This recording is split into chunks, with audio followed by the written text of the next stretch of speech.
ಕಡಿಮೆ ಸಮಯದಲ್ಲಿ 3 or 4 item use ಮಾಡಿ ಬಿರಿಯಾನಿ ಹೇಗೆ ಮಾಡೋದಂತ ನೋಡೋಣ. Please like and subscribe. ನಾನು ಫಸ್ಟಲ್ಲಿ ಒಂದು ಆನಿಯನ್ ತೊಗೊಂಡಿದ್ದೀನಿ ಆ್ಯಂಡ್ 1 ಚಿಲ್ಲಿ, ಪುದೀನ ಆ್ಯಂಡ್ ಕೊತ್ತಂಬರಿ ಆ್ಯಂಡ್ 1 ಟೊಮೊಟೊನ ತೊಗೊಂಡಿದ್ದೀನಿ. ನೆಕ್ಸ್ಟ್ ಒಂದು ಕುಕ್ಕರಲ್ಲಿ ಆಯಿಲ್ ಹಾಕ್ಕೊಳ್ಳೋಣ.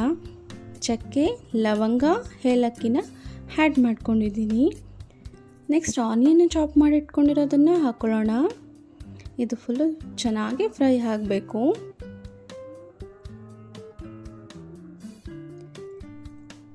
ನಾನಿಲ್ಲಿ ಶುಂಠಿ ಬೆಳ್ಳುಳ್ಳಿ ಪೇಸ್ಟನ್ನ ಕುಟ್ಟಿ ಇಟ್ಕೊಂಡಿದ್ದೀನಿ. ಅದೊಂದು ಸ್ವಲ್ಪ ಆ್ಯಡ್ ಮಾಡಿಕೊಂಡೆ ಆ್ಯಂಡ್ 3 ಚಿಲ್ಲಿ ಆ್ಯಡ್ ಮಾಡ್ಕೊಂಡಿದ್ದೀನಿ and 1 tomato and chilli powder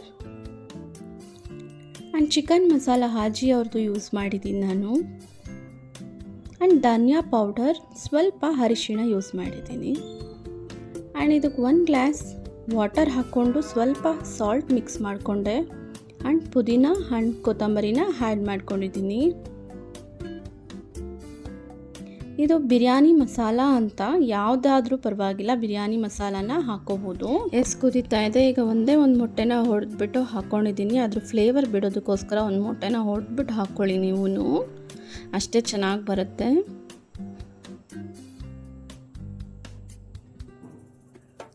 full ಹೊಡೆದಿದೆ ಮೊಟ್ಟೆ, ಎಲ್ಲ ಕಡೆ ಬ್ಲೆಂಡ್ ಆಗಬೇಕಿದು.